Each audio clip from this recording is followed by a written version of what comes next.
We are continuing on evaluating these draft prospects that could potentially become a Chicago Bull. On today's episode, we land on big man out of Georgetown, Thomas Sorber. Would he be the defensive center that the Chicago Bulls need? Y'all know me and CDubb gonna talk about it and break it down, but you gotta hear the music first.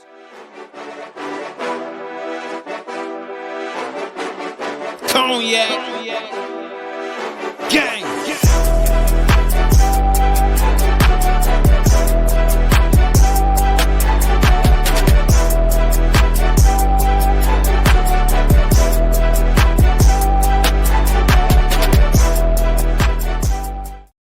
Chai Bulls podcast with the Cognac Boys. I'm Cognac Boy Bobby, and I am with my dog, CDubb. What up? What up? What up? Let's get on Thomas' head. Let's see what up with him. All right, man. Now, we going in, jumping in on Thomas Sorber. We talked about Derek Queen yesterday. Time to talk about Thomas Sorber today. My man's come in out of Georgetown, 6'10", 255. Last season, played 31 minutes per game and gave those Hoyas 14 and a half points, 2 blocks, 1 steal, 2 assists, 8.5 rebounds. Not too bad from the free throw line at 72% as a big. Hey, 16% from the 3 though, but 53% from the field. CDubb, what are some of the things you like about Thomas Sorber? Well, he comes in and he fits the bill.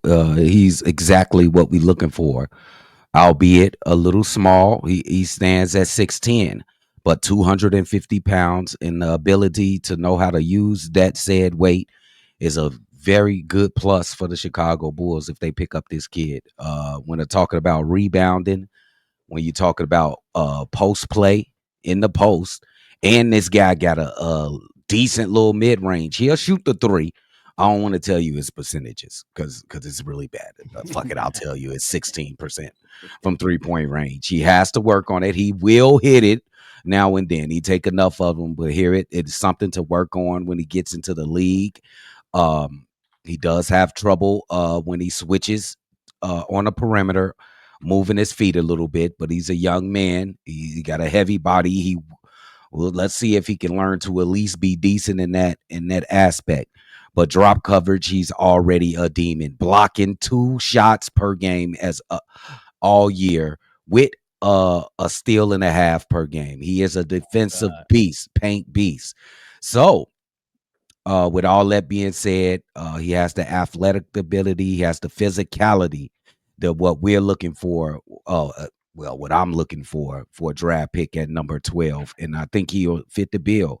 And with the center we looking for in the future of this NBA franchise, bro.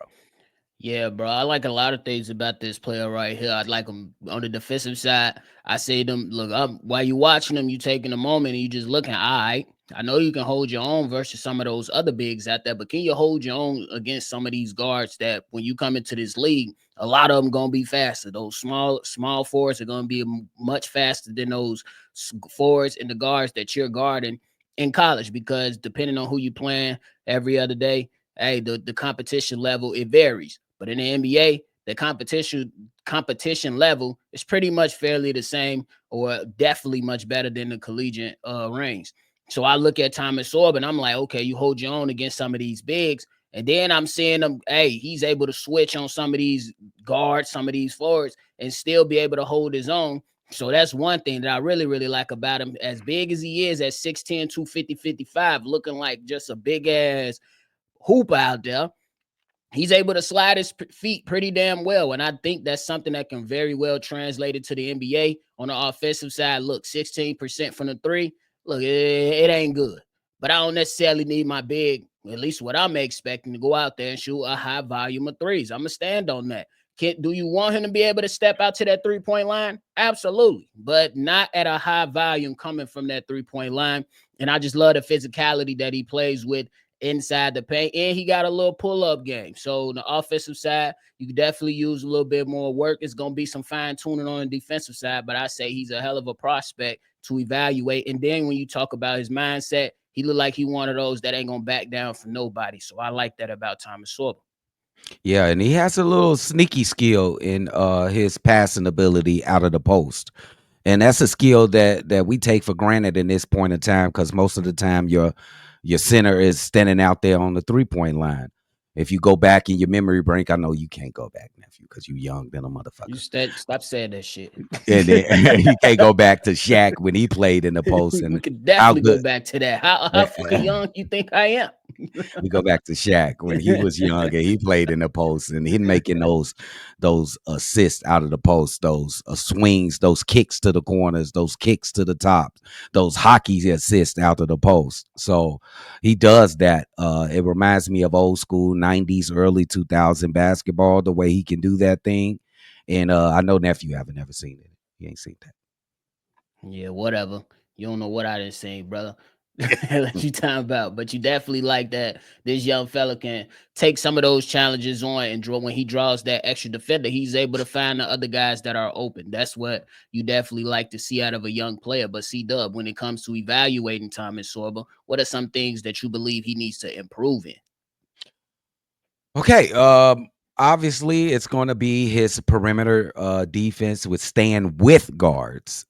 He has a little trouble with that. Him being as big as he is. I'm talking about girth. I ain't talking about height. Well, you can add that in if you want to. He has to work on that. And obviously, his 3-point shooting at 16%. We need that at about respectable 35%. Because that is a talent and a skill that you need as a big man in this day and age. That doesn't mean that you need to go out there and spam 7 threes per game. That just means you need to keep the defense honest and shooting about 2 to 3 3 pointers a game just to keep it in their head. And if you can hit one to two of those per game, Thomas Sober, you be okay.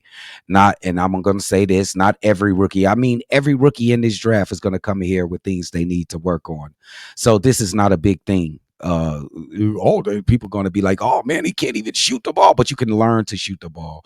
Look at a guy like Zach Collins. He couldn't shoot the ball very well coming into the league. Look at a guy like Nick Vooch. He couldn't shoot the ball very well coming into the league. These guys have to learn that it is not easy. It is not as easy as it was back in the day being a big man where you can just learn the post, learn how to rebound, learn how to control the paint defensively and offensively. You also need to learn how to shoot a 3-point shot. That is also added to the curriculum. I agree with that. I think that's an important aspect that he needs to improve on. But again, I don't think it needs to be a high volume of threes. But teams are going. Then in this NBA today, they're going to run pick and roll a lot, no matter what team you're on. And sometimes that defender that's on the other side, saying they're going to just play drop coverage, and they're going to leave you right there if you're a big man. And you know what I'm saying? He's either going to have to take that shot or be able to take his guy off the dribble to try to create something else for himself offensively or look for other ways to be effective for somebody else. So I agree with that aspect of it. And then on the offensive side, I want him to be more consistent with that little pull-up game. I think it's there. I think it's nice, but obviously you're going to have to adjust. And I think that when you look at that and then you add in on his ability to put the ball on the floor, hey, go ahead and fine tune that as well. I think he's gonna be well. He's gonna do well on rebounding.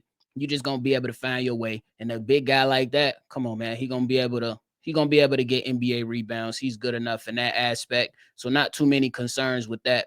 Um, yeah, I don't think it's every player, like you said, is gonna have to come up in this league and be able to adjust and fine tune their game to the rigors of the NBA. So it's just fine tuning some stuff and being more consistent in other areas as well. Yeah, and when you talk about his dribble and his ball handling, it's difference is levels to this shit. Like he's 6'10", the same size as Montes Buzelis. He doesn't have the same handle as Montes Buzelis, No, but it is great for a center or it is good for a center or a big man the way he handles the ball. He can control the ball pretty well the way he plays the game. He doesn't handle it like Montes Buzelis handled it, who handled it like a guard. He handles the ball like a competent center, which is good. I'm not trying to tear it down or nothing. He just handles the ball good. It's not like he got taps like Montes. That's I want yeah, to you ain't. separate that. Yeah, if anybody think you about to see Thomas Sorber doing the tween behind the back spin pull up, nah, you ain't gonna see that, bro. No, bro. So But he do can you? handle it. So in the aspect of now, assuming that we coming into this next season with a backcourt of Giddy and Kobe, and then Montes, and then whoever else they put out there, how does Thomas Sorber fit with this team? Oh, he fits tremendously. He comes in. He can be a great lob threat for Josh Giddey or whoever point guard we have on this team. He's going to go out there and rebounding. He's going to defend his position. He's great already in drop coverage. He does has to improve his perimeter defense, moving his feet laterally and anything in that fashion that comes with defending on the perimeter. He will learn how to shoot on the perimeter. He can get in the mid range, and he's okay in the mid range already, shooting those mid range buckets.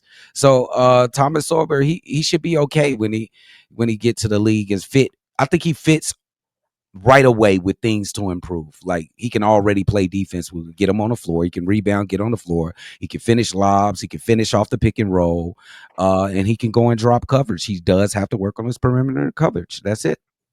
I He's agree ready. with that. I think he'll come right in and be able to fit what the Chicago Bulls are currently doing. And I say that with the way that we've seen the Chicago Bulls perform defensively this past season, that was some blow bys that was happening frequently with this team.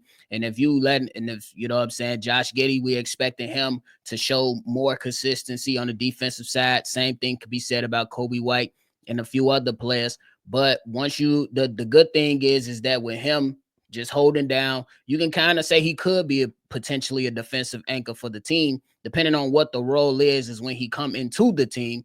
But with his ability to block shots and recover on the weak side to help on weak side defense, no matter where he's at, he could be able to slide in and swat that shit off the rim. Bro, it's just crazy watching him, because if you go and you look at some of the highlights that was just placed together for like some teams, some people just hyping him up. After like the third defensive highlight, you just be like, get that shit out of here. Then you watch the next one. Get that shit out of here.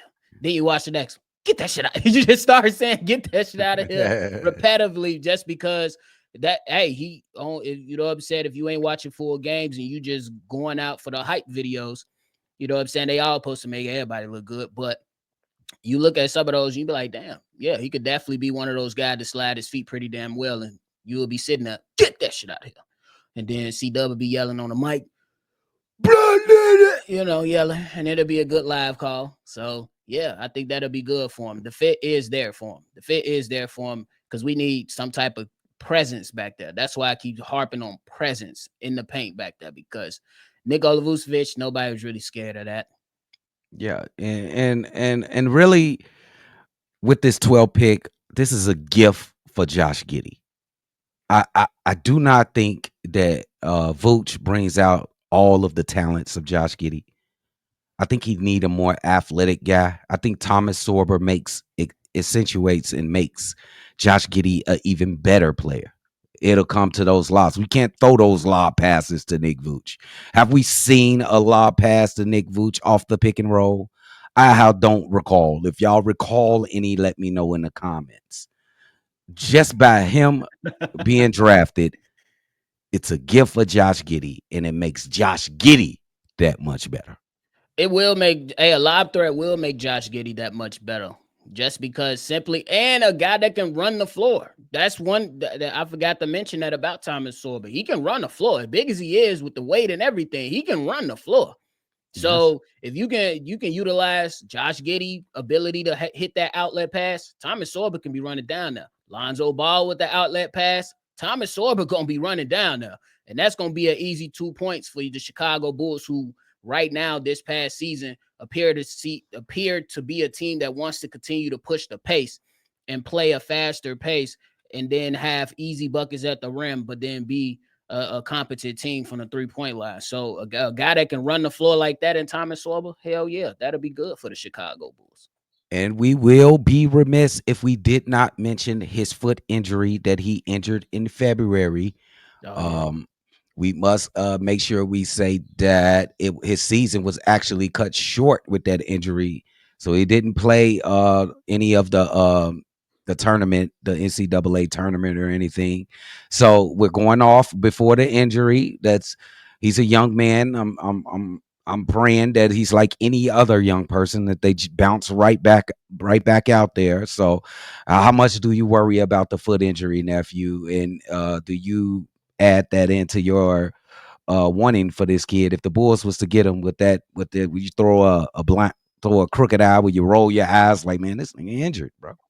I think you take that into consideration, no lie, because when big guys had them foot injuries, Yeah, hey, sometimes it's them foot injuries can come right back.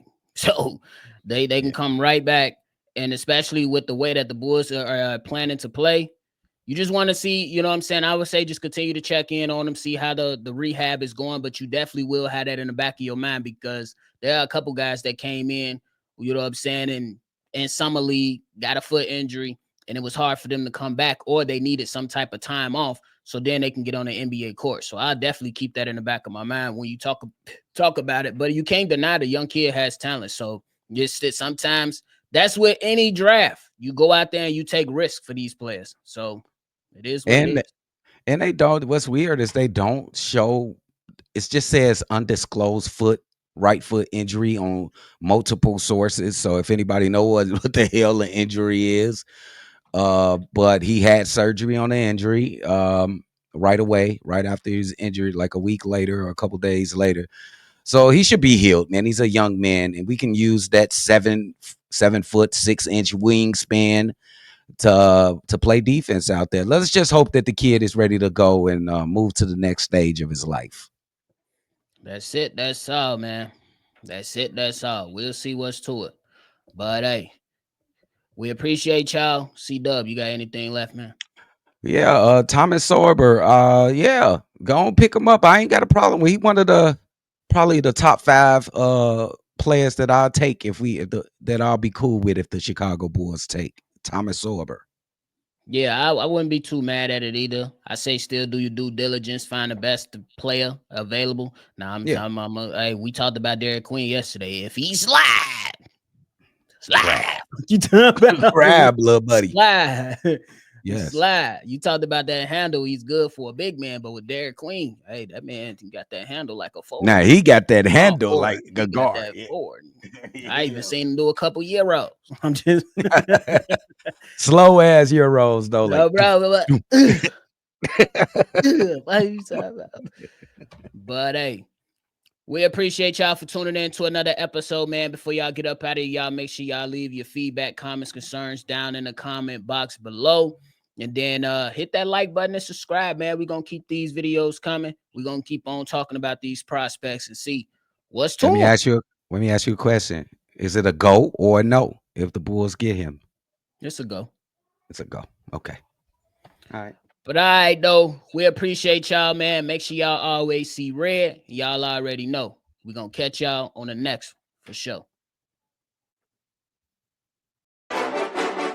Cognac. Gang.